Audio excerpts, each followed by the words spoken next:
মহাপ্রভুর আচরণ ধরছি না, তার বাক্য পালন করছি না, তার আদর্শ গ্রহণ করছি না, সেখান থেকে আমরা বিচ্যুত হয়ে পড়ছি।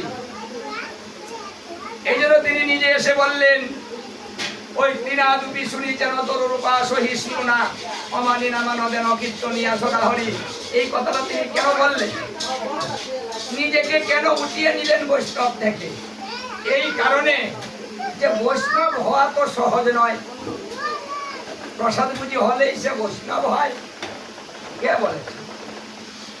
প্রসাদ বুঝি হলেও বৈষ্ণব হয় না, যদি তার মধ্যে বৈষ্ণবতা না। মহাপ্রভু এই জন্য কথাটা বলেছেন, বৈষ্ণবের ভাব কেমন হবে, আচরণটা কেমন হবে। আমি চেষ্টা করলাম নিজে হওয়ার, কিন্তু হতে পারলাম না। মহাপ্রভু নিজেকে উঠিয়ে নিলেন বৈষ্ণব থেকে, জানি বৈষ্ণব হতে পারলাম না, চেষ্টা করলাম। কেন বললাম না? কারণ যে শ্লোকটা, এই শ্লোকটার মধ্যে এসে তিনি নিজেই আটকা পড়ে গেলেন, বলছেন এটার মধ্যে তো আমি নেই। বৈষ্ণব যদি তাই হয়, তাহলে আমি তো এটার মধ্যে নেই। আমার তো ক্রোধ আছে, কাম আছে, লোভ আছে, হিংসা আছে, দেশ আছে, মানে আমার মধ্যে সবকিছুই কাজ করছে। তাহলে তো আমি বৈষ্ণব হতে পারলাম না। বৈষ্ণব হতে ছিল মনে বড় স্বাদ, ত্রিনাদুপিস্তুকে এসে বলে গেলাম, মানে স্বাদ ছিল। আমাদেরও স্বাদ আছে, বৈষ্ণব হতে যাচ্ছি, স্বাদ আমাদের, আর স্বাদ থাকাই উচিত। কিন্তু স্বাদটা পূরণ হলো না। তাহলে মহাপ্রভু এই কথাটা কেন বললেন? আমাদেরকে শিক্ষা দেওয়ার জন্য বললেন যে বৈষ্ণব হলে কেমন হবে, কেমন হতে হবে। বৈষ্ণবকে দেখে সবাই যেন ভালোবাসে, তার কথা শুনতে ইচ্ছে করে, তার কাছে যেতে ইচ্ছে করে।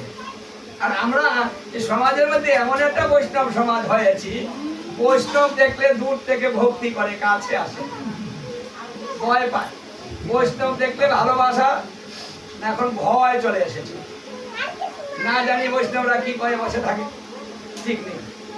হ্যাঁ, কারণ ছেদ ছেদ, হ্যাঁ, মানে ভালোভাবে কথাই বলা যাবে না, উল্টা পাল্টা বলা যাবে না। এই মহাপ্রভু বলেছে যে বৈষ্ণব যদি পরীক্ষা করতে চাও, তাহলে একটু খুঁচা দাও। আমাদেরকে খুঁচা দিলে তো আমরা টিকবো না। যার জন্য যে বৈষ্ণবের দ্বারাতে এই কলিজীবকে উদ্ধার করবেন, যে বৈষ্ণবের দ্বারাতে কলিজীবের পাপ দূরীভূত করবেন, যে বৈষ্ণবে যদি গৃহে আসে তাহলে গৃহ শুদ্ধ হয়ে যাবে, সে কথাটা নারায়ণ তিনিও বলেছেন। যখন তার গৃহে কোনো ভক্ত যায়, বৈকুণ্ঠে যায়, তখন তিনি বলেন আজকে আমার দাম শুদ্ধ হয়ে গেল। ভক্ত আমার গৃহে এসেছে, বৈষ্ণব এসেছে। ভগবানের দাম কি অশুদ্ধ হয়? তাহলে তিনি কেন কথাটা বলছেন যে আমার দামটা শুদ্ধ হয়ে গেল? জীবকে শিখালেন যে শুদ্ধ বৈষ্ণবে যদি কোথাও পদার্পণ করে, তাহলে পদার্পণ করার সঙ্গে সঙ্গে অশুভ দৌড়ে পলায়ন করে গৃহ শুদ্ধ হয়ে যায়। এই জন্য বৈষ্ণব সেবার উপরে এই কলিজীবকে জোর দেওয়া হয়েছে বেশি, কারণ বৈষ্ণব গৃহে আসলে গৃহ শুদ্ধ হয়। বৈষ্ণব গৃহে এসে ভোগ লাগালে আমার গোবিন্দ সেই গৃহে চলে আসে, কারণ বৈষ্ণব যেখানে নিমন্ত্রণ হয় আমার গোবিন্দের সেখানে নিমন্ত্রণ হয়ে যায়, আলাদা করে নিমন্ত্রণ করতে হয় না। কারণ ভক্ত যেখানে যায় ভগবানও সেখানে, তিনি ভক্তাধীন, তার স্বাধীন নেই, স্বাধীনতা নেই, অধীন। পিছু পিছু যেতে হয় ভক্তের, তাই ভক্ত যেখানে যাবে ভগবানও সেখানে যাবে। আরে ভগবান তো জানেন যে আমার ভক্ত তো রান্না করে আগে আমাকেই দেয়, আমাকে সেবা না দিয়ে তো সে নেয় না। এই জন্য তিনি ভক্তের সঙ্গেই থাকেন, যা কিছু করবে আমাকেই তো আগে দিবে। তাই তিনি ভক্তাধীন, অন্যের অধীন না, ভক্তের অধীন। যেই ভক্ত হবে তারই অধীন হবে। বাহ, তিনি আমাদের আর কত শিখাবেন, আর কত সহজ করে দিবেন, আর কত ভাব ধরবেন। তিনি তিনি তো কম ভাব ধরছেন না।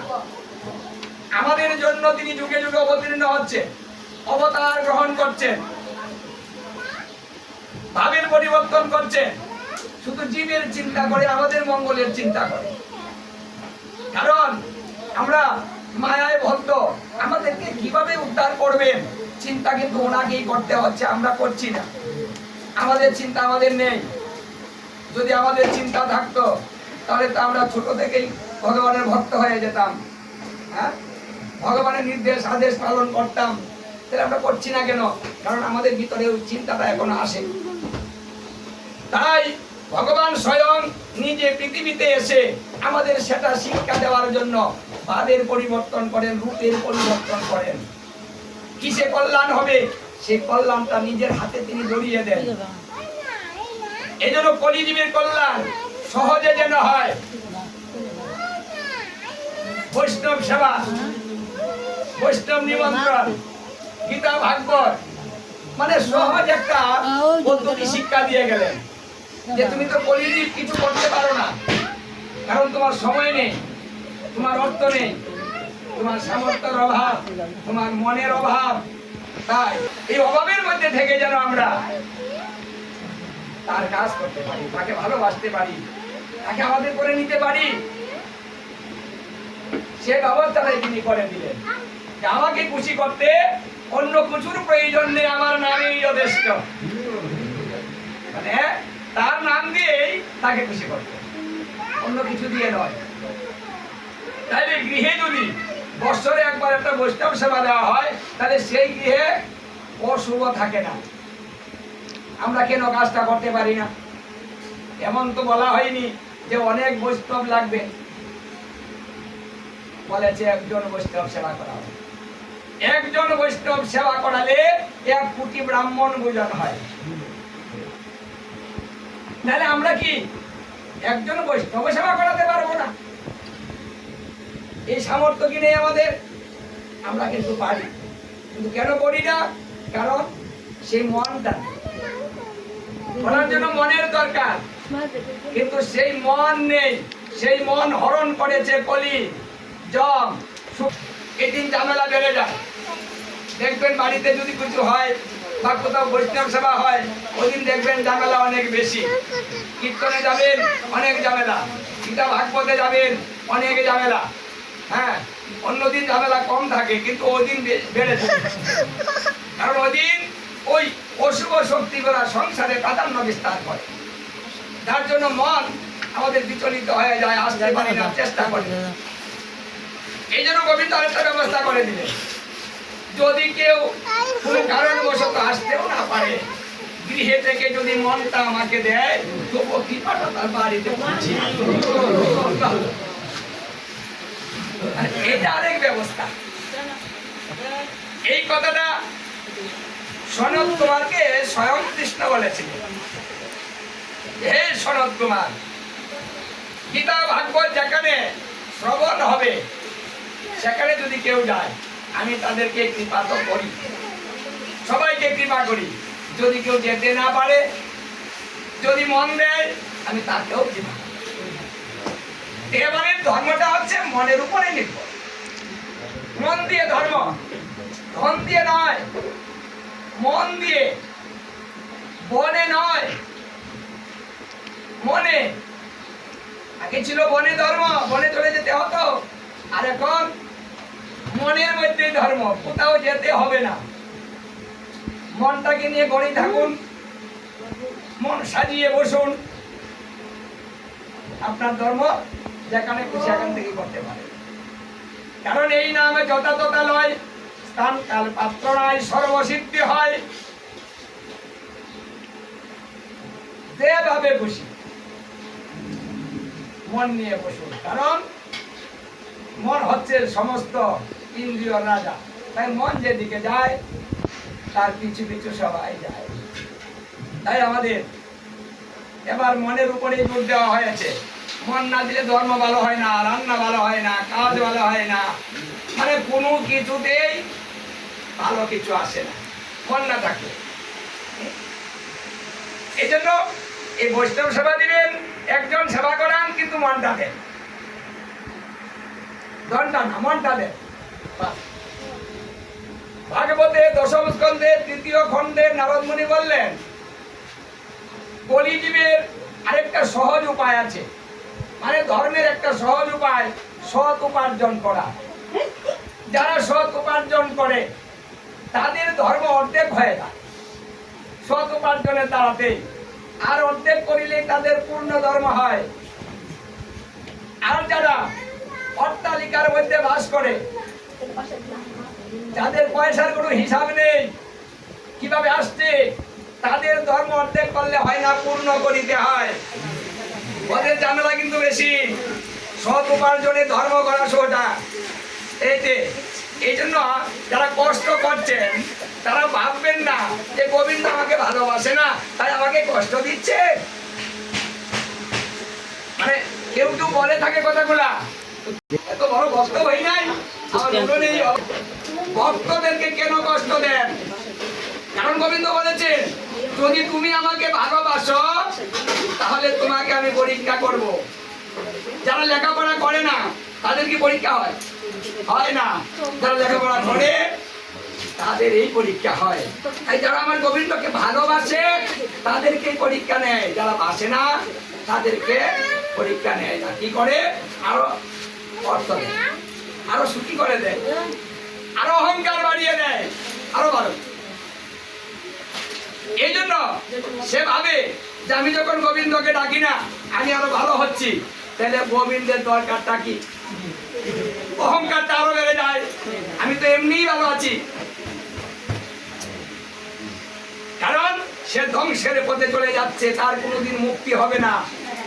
আর ভক্তকে তিনি কষ্ট দিতে চায় না, তাই ক্ষণিকের জন্য তিনি এখানে পরীক্ষা নেওয়ার জন্য কিছু কষ্ট দিয়ে থাকেন। ক্ষণিকের জন্য দেন, কারণ এখানে আমাদের বেশি দিন থাকার জন্য আসিনি, কষ্টটাও বেশি দিন করতে হবে না। আমাদের লক্ষ লক্ষ বছর যেখানে থাকতে হবে সেখানে যদি সুখ হয় তাহলে অল্প কষ্ট দিয়ে অসীম সুখ ভগবান রেডি করে রাখি। তুই আয়, তোর জন্য আমি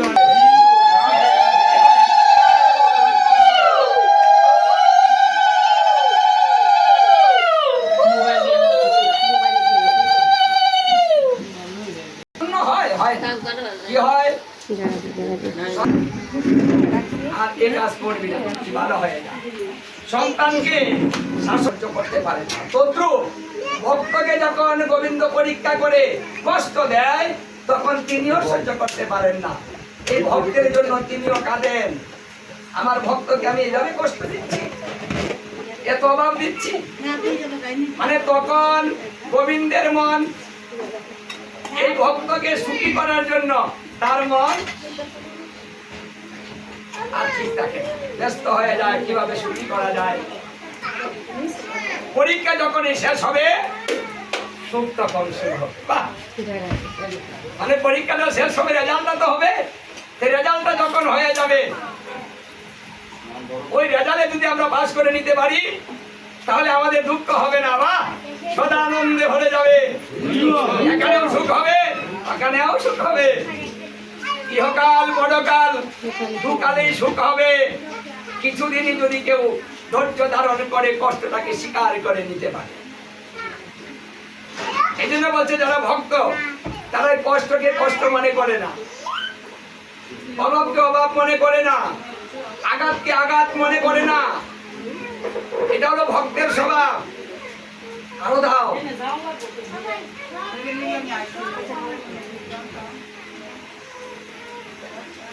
হরে কৃষ্ণ।